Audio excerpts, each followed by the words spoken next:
आज हम जिस मूवी का एक्सप्लेनेशन करने वाले हैं उस मूवी का नाम है ब्यूपेर। ये मूवी काफ़ी डिस्टर्बिंग है। अगर आप चाहें तो अभी भी वीडियो बंद कर सकते हैं। मूवी स्टार्ट करते हैं एक वार्निंग के साथ। हमारा मेन कैरेक्टर रेमी वो एक पियानिस्ट है और लेट नाइट एक बड़े होटल में पियानो बजाता है। उसे इसका शौक भी है और मजबूरी भी।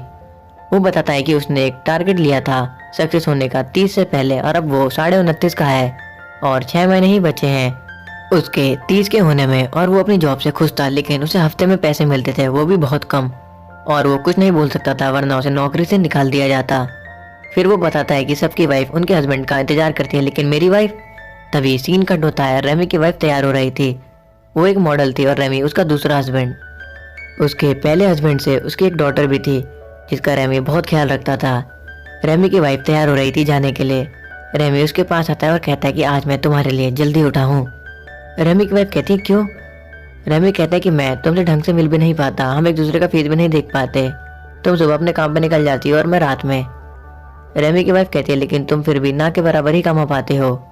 रेमी की वाइफ उससे नाराज रहती है क्योंकि वो अब मॉडलिंग के लिए काफी ओल्ड हो गई थी और अब वो दूसरा काम ढूंढ रही थी और रेमी उसकी हेल्प नहीं करता था। और उसे रेमी का पियानो बजाना भी कुछ पसंद नहीं था क्योंकि उससे घर नहीं चल पाता था।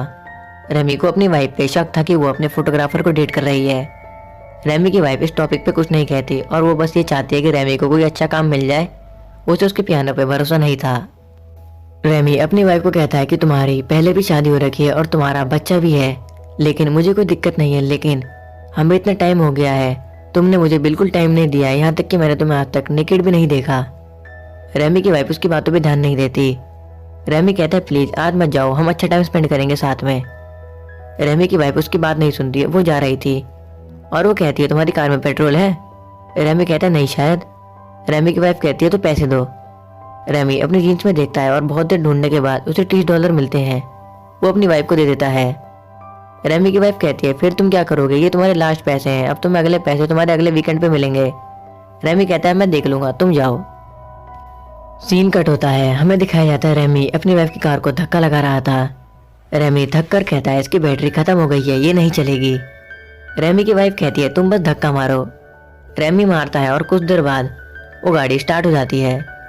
रेमी कहता है एंजॉय करना, लेकिन अपने फोटोग्राफर के साथ नहीं, और वो फोटोग्राफर को गाली देता है। रेमी की वाइफ कार चलाती है और एक ट्रक सामने आ जाता है। रेमी की वाइफ ब्रेक नहीं लगा पाती और उसकी वहीं डेथ हो जाती है। रेमी वहां आता है और वो बहुत शॉक में था। सीन कट होता है। रेमी की वाइफ जिसकी बेटी का नाम मैरियन था वो स्कूल से आती है। वो रेमी से पूछती है कि मॉम अभी तक नहीं आई। रेमी कुछ नहीं कहता। मैरियन पूछते है कि आज आप बहुत टेंशन में लग रहे हैं, क्या हुआ? रेमी बोलता है कुछ नहीं। मैरियन कहती है सब ठीक है ना? रेमी कहता है हाँ सब ठीक है। उसमें हिम्मत नहीं हो रही थी मैरियन को सच बताने की। मैरियन जब अपना होमवर्क कर रही थी, रेमी उसके पास आता है और बैठता है और उससे एक पेपर और पेन मांगता है और वो एक लेटर लिखता है जिसमें वो लिखता है कि मैरियन एक बहुत बड़ी बैड न्यूज़ है, तुम्हारी माँ का एक्सीडेंट होने की वजह से डेथ हो गई है, लेकिन तुम टेंशन मत लो, मैं तुम्हारे साथ हूँ और हमेशा तुम्हारे साथ रहूँगा, तुम्हारा जो फैसला होगा। और रेमी बाजार जाने के बहाने लेटर टेबल पर रखता है और मैरियन को लेटर चेक करने को बोलता है और वो चले जाता है। और रेमी बाजार से वापस आता है और मैरियन टेबल पर लेटर पढ़ रही थी। मैरियन कहती है मजाक तो नहीं है ना? रेमी निराश होकर कहता है नहीं। रेमी कहता है टेंशन मत लो, तुम्हारे डैड तुम्हारे साथ हैं। मैरियन कहती है मैं अपने डैड के पास वापस नहीं जाना चाहती, मैं आपके साथ रहना चाहती हूँ। और दोनों बहुत रोते हैं। रेमी मैरियन के डैड के पास जाता है जिसका नाम चार्ली था। रेमी चार्ली को उसकी एक्स वाइफ की डेथ की न्यूज़ देता है। चार्ली को बुरा लगता है और चार्ली कहता है अब मैरियन का क्या होगा, उसे मेरे पास भेज दो। रेमी कहता है वो मेरे साथ रहना चाहती है। चार्ली कहता है मैं नहीं जानता, वो मेरे साथ रहेगी और हम दोनों अकेले हैं अब। रेमी कहता है मैं उसकी अच्छी केयर करूँगा।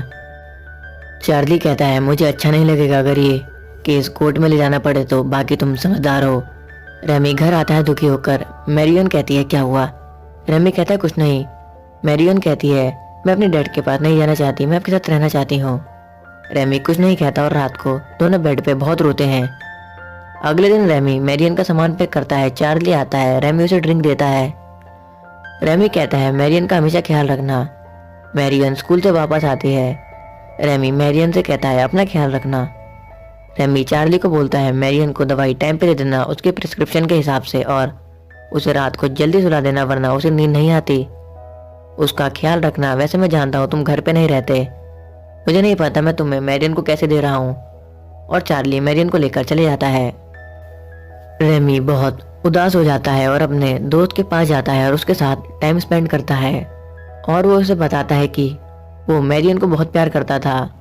वो उसके साथ जब भी था जब उसे चिकन पॉक्स हुआ था और उसने उसकी माँ से ज़्यादा ख्याल रखा था उसका।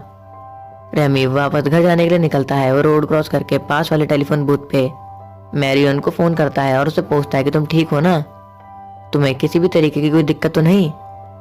दूसरी तरफ से मैरियन की कोई आवाज़ नहीं आती। रेमी बहुत परेशान हो जाता है। वो कहता है तुम्हारे डैड आसपास है क्या, उन्होंने तुमसे फ़ोन छीन लिया क्या बात है मुझे बताओ। फ़ोन से कोई जवाब नहीं आता। रेमी बहुत कोशिश करता है लेकिन एंड में वो हार मान के जॉब पे जाता है, लेकिन वो पियानो नहीं बजा रहा था। होटल का ओनर कहता है तुम पियानो क्यों नहीं बजा रहे। रेमी कुछ नहीं कहता, वो निराश बैठा हुआ था और बहुत पूछने के बाद वो कहता है मैं बहुत दुखी हूँ, मैं पियानो नहीं बजा सकता। ओनर कहता है मैं तुम्हें जॉब से निकाल सकता हूँ। रेमी कुछ नहीं कहता। होटल का ओनर उसे जॉब से निकाल देता है और कुछ दिन बाद मैरियन उसके घर आती है। रेमी कहता तुम यहाँ कैसे। मैरियन कहती है आप तो मुझे भूल गए, ना कॉल ना कुछ। रेमी कहता है मैंने करा था लेकिन लगता है तुम्हारे डैड। मैरियन कहती है कोई बात नहीं, अब मैं यहाँ हमेशा के लिए आ गई हूँ, मैं वापस नहीं जाऊंगी। रेमी कहता तुम्हारे डैड को पता है। मैरियन कहती है मैंने लेटर छोड़ दिया था। और कुछ देर बाद चार्ली आता है। वो पूछता है मैरियन इधर आई है क्या। रेमी कहता है हाँ। चार्ली कहता है उसे वापस मेरे साथ चलने के लिए मनाओ। रेमी कहता है अब वो बड़ी हो गई है, वो अपने फैसले खुद ले सकती है। चार्ली गुस्से में रेमी को मारता है और दोनों के बीच बहुत फाइट होती है। मैरियन आती है और दोनों की चोट में फर्स्ट एड लगाती है। चार्ली हार मान के चले जाता है और रेमी कहता है टेंशन मत लेना, मैं मैरियन का बहुत ख्याल रखूंगा। चार्ली कहता है उसे आजकल के लड़कों से दूर रखना, जरा देखना आजकल के लड़के सही नहीं है, उसे हमेशा बचा के रखना। रेमी कहता है टेंशन मत लो, मैं उसका हमेशा अच्छे से ख्याल रखूंगा। रेमी घर जाकर मैरियन से कहता है मेरी जॉब चली गई, अब मैं सब कुछ कैसे मैनेज करूंगा। मैरियन कहती है मैं बेबी सिटिंग कर लूंगी और आप पियानो सिखाने लगना लोगों को। रेमी कहता है ये अच्छा आइडिया है वैसे। और रेमी बच्चों को पियानो बजाना सिखाता है और रात को रेमी मैरियन को भी पियानो बजाना सिखाता है और दोनों एक साथ पियानो बजाते हैं। कुछ दिन बाद रेमी बुक पढ़ रहा था। वो मैरियन को बुलाता है और कहता है कि आज से तुम्हारा बेबी सिटिंग बंद, क्योंकि तुम्हारे मार्क्स बहुत कम आए हैं और मैं नहीं चाहता तुम पे कोई प्रेशर रहे, तो अब तुम बेबी सिटिंग बंद कर दो और पढ़ाई में ध्यान दो और लाइफ एंजॉय करो। मैरियन उदास हो जाती है और जा रही थी। रेमी कहता है कल तुम 15 मिनट और सो जाना, मैं ब्रेकफास्ट बना दूंगा, तुम रेस्ट करो, तुम्हें प्रॉपर टाइम नहीं मिल रहा है। मैरियन बहुत उदास हो जाती है। रेमी उसे वापस बुलाता है और कहता है क्या हुआ, तुम उदास क्यों हो, तुम मुझे बता सकती हो। मैरियन कुछ नहीं बताते, लेकिन रेमी के फोर्स करने के बाद मैरियन कहती है मेरे मार्क्स बेबी सिटिंग की वजह से कम नहीं आए, मार्क्स कम इसीलिए आए क्योंकि मैं हर पल तुम्हारे बारे में सोचती हूँ। मैं स्कूल टाइम में बस यही सोचती रहती हूँ कि तुम अभी क्या कर रहे होगे, और मैं हमेशा बस घड़ी देखती रहती हूँ कि कब टाइम हो और मैं तुमसे मिलूं। रेमी कहता है तुम कहना क्या चाहती हो, मुझे समझ नहीं आ रहा।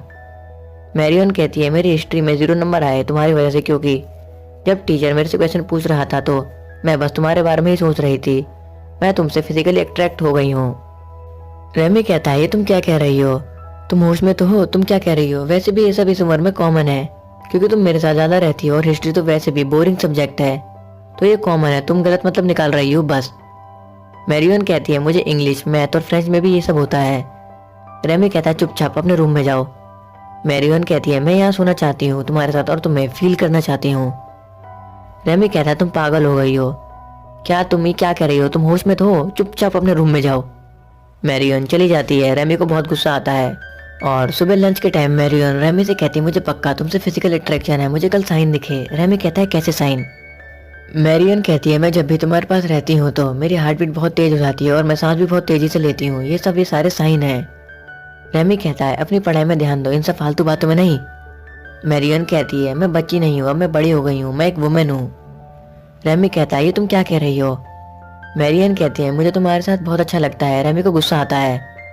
रेमी अपने दोस्त के पास जाता है और गुस्से में पियानो बजाता है, और जब वो घर वापस आता है वो अपने रूम में जाता है और लाइट्स ऑन करता है। मैरियन नेकेड रेमी के बेड पे लेटी हुई थी। रेमी कहता तुम पागल हो गई हो, ये क्या है, तुम मेरे बेड पे नेकेड क्यों हो, तुम चाहती क्या हो। मैरियन कहती है मैं तुम्हारे साथ सोना चाहती हूँ, तुम्हारी बॉडी को फील करना चाहती हूँ। रेमी कहता है अपने बेड पे वापस जाओ। मैरियन कहती है नहीं, मैं यहीं सोऊंगी। रेमी कहता है जरा सोचो, अगर मैंने कंट्रोल खो दिया तो क्या होगा। मैरियन कहती है कुछ नहीं होगा, मैं यहीं सोऊंगी।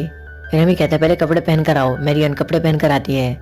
रेमी कहता है सिर्फ 15 मिनट और तुम यहाँ रह सकती हो और उसके बाद तुम चुपचाप अपने रूम में चले जाना।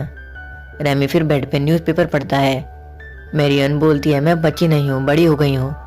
मेरे बॉडी पार्ट्स अब बड़े हो गए हैं और अब मैं वुमन बन गई हूँ और मैं तुम्हारे लिए फील करती हूँ और मैं जानती हूँ तुम भी मेरे लिए फील करते होगे। रेमी कहता है 15 मिनट हो गए और अपने बेड पे जाओ। मैरियन कहती है मैं यहीं सोऊंगी और वो उसकी क्लोज आती है। रेमी गुस्से में उसे धक्का देता है और कहता है चुपचाप अपने रूम में जाओ, मैं आखिरी बार बोल रहा हूँ। मैरियन चली जाती है अपने रूम में।